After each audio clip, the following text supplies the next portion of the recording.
Adeola, why do you create? I create because the world needs my voice and yours too.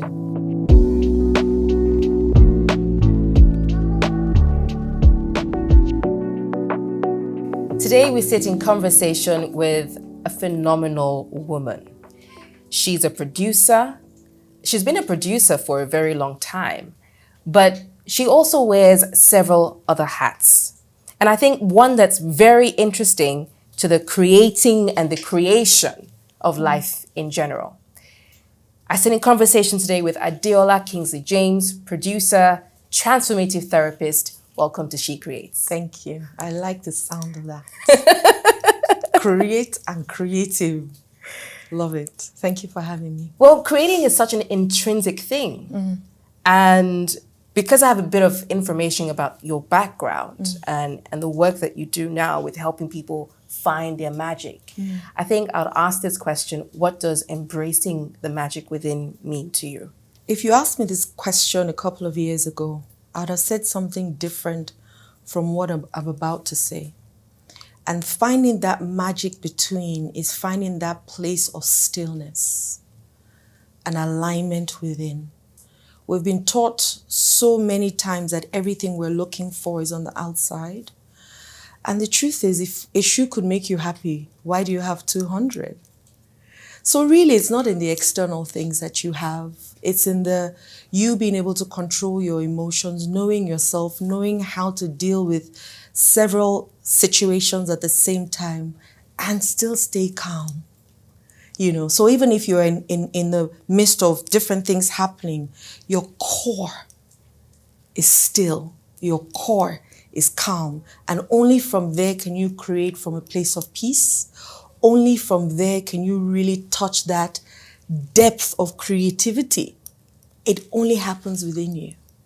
And so that's the answer I'll say now. From the stillness and that just being able to go in to then come out. Oof, to go in and come out. Okay. You're a mother, you're a wife, a media professional, you're an author. Yes. And of course, I've mentioned that you're a transformative therapist. I'm sure that life has thrown some curveballs at you.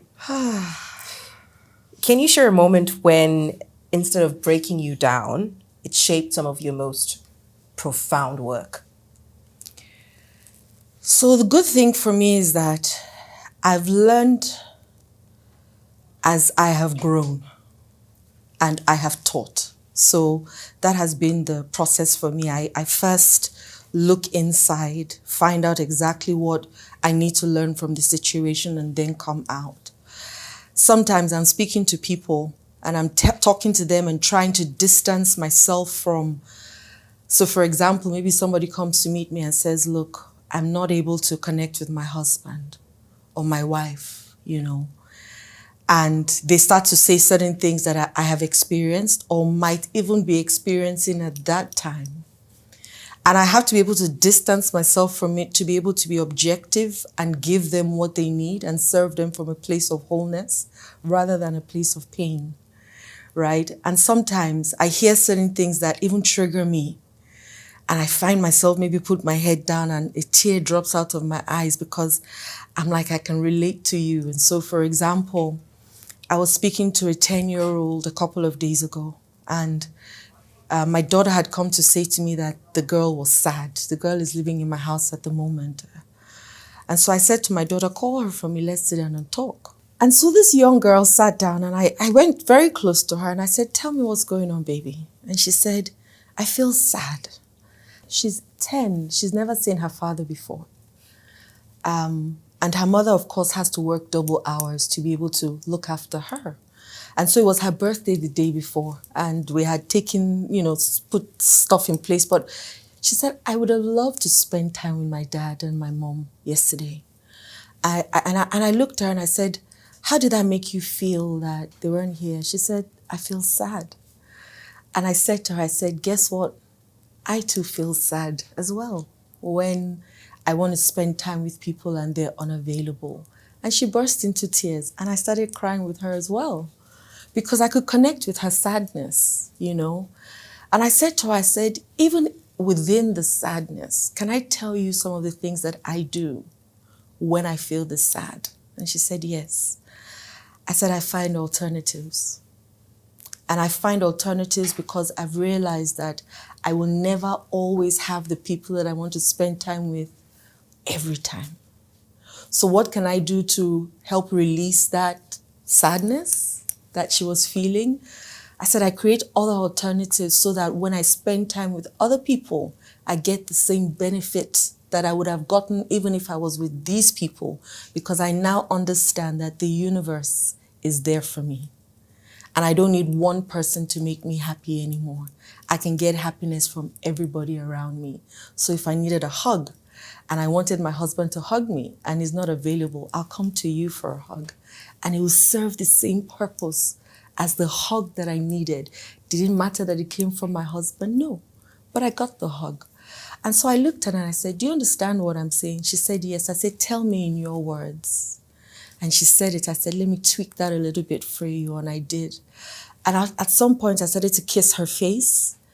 And I noticed that she was quiet and still sobbing. So I said to her, cry on me, honey. And after about 1 minute, she then started to reciprocate the kisses on my face. And so I was kissing her face and she was kissing my face. And then she said to me, Auntie Adeola, I love you. Thank you for holding space for me and allowing me share my emotions. I've never been able to do this before. And as I think about it, I'm about to cry because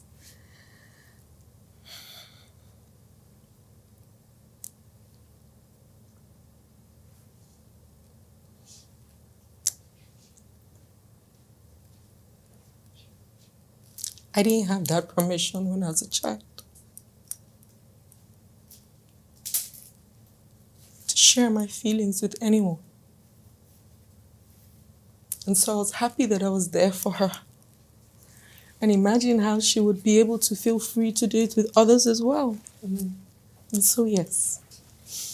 It's an emotional journey, getting to the place where you feel like you can connect within to unlock that magic. And the story that you've just shared is so beautiful because you helped a little girl unlock her magic, even without her realizing, and that's because that's an experience that you've been able to connect with. I think there's so many of us women who've been walking around carrying some sort of trauma, some sort of repressed emotion, and it's funny because I share some of that. I can relate to that story. When you get to a place where you're now an adult and you've got to be able to find the thing that comes alive in you to do what it is that you require, what you require, what you would even love to do. I think there's a lot of gap in that. And I think there's a gap also missing in the conversations that people are allowed to have. Yes. People are able to have to get to that place of wholeness and wellness. What are some of the things, routines or habits that you do to get to that place? And perhaps maybe you can share that so that some of us that are listening or watching can also, take on those habits as well. Therapy found me because at a point in my life, I started to contemplate all kinds of crazy things. I learned how to self-hypnotize after going through certain sessions, of course, on myself and how it helped me.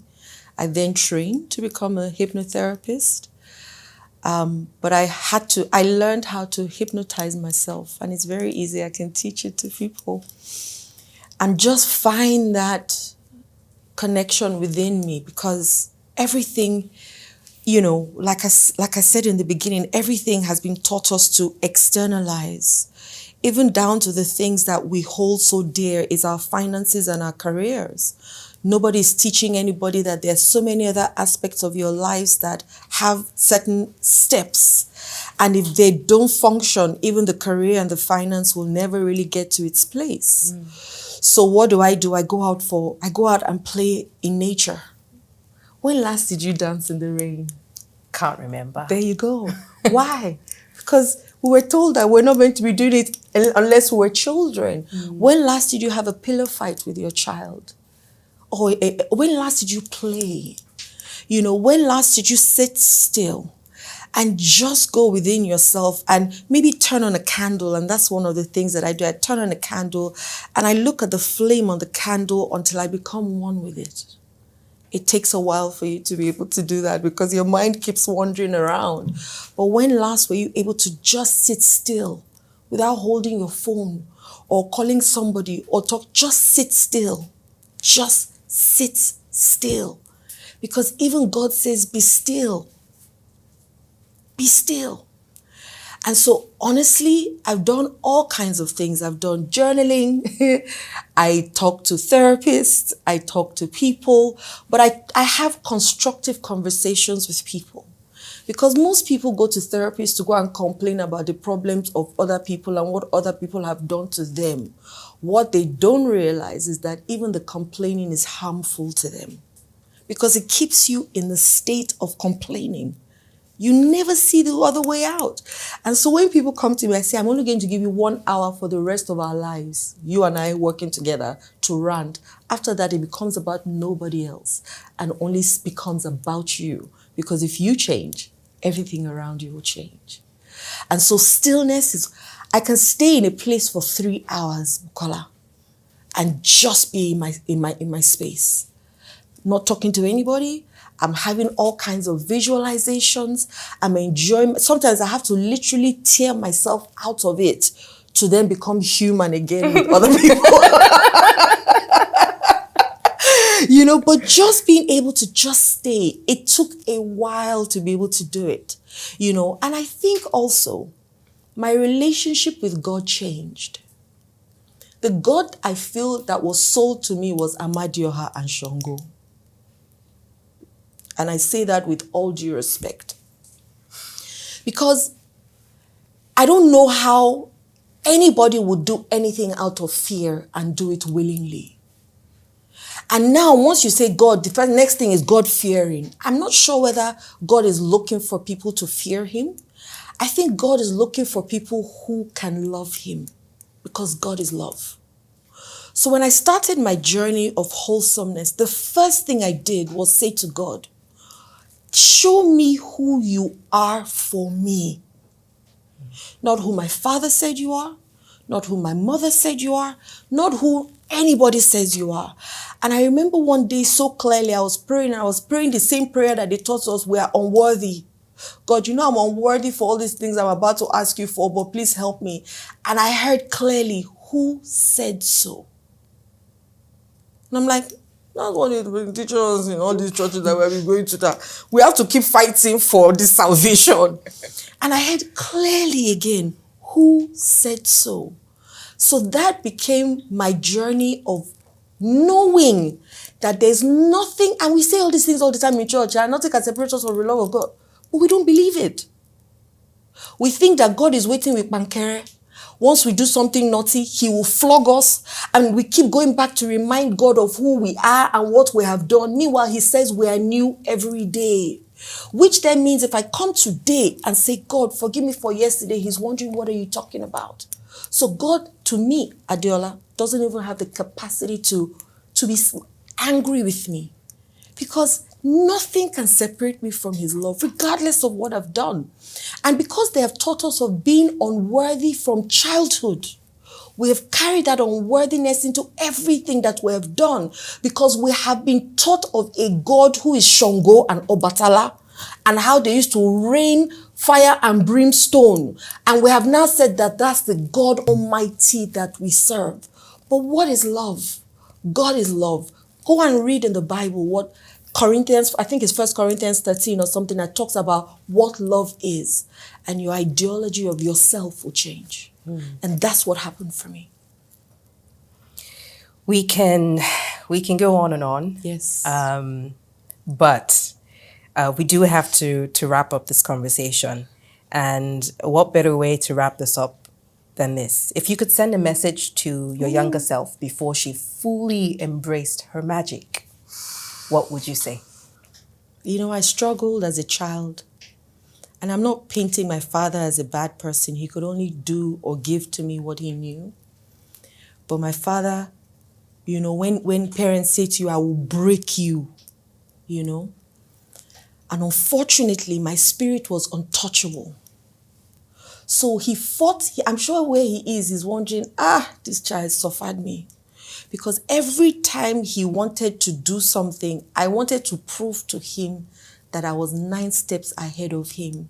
But underneath all of that, what I really wanted was his love. But I didn't know how to ask for it, and he didn't know how to give it. So what I'll say to my younger self is, relax. Everything happens for a reason. You might not like it. You might not understand it, but everything. Because if you understand that all things, not some things, all things work together for your good, then you will know that everything that has happened till today had to happen for this beautiful butterfly to emerge. And so I say to people, I was once that child that nobody prayed for, but look at me now. Look at me now. Look Hey! at me now. Look at me now. It's been such a beautiful conversation with you, Adeola. Thank you for being so open and honest and vulnerable.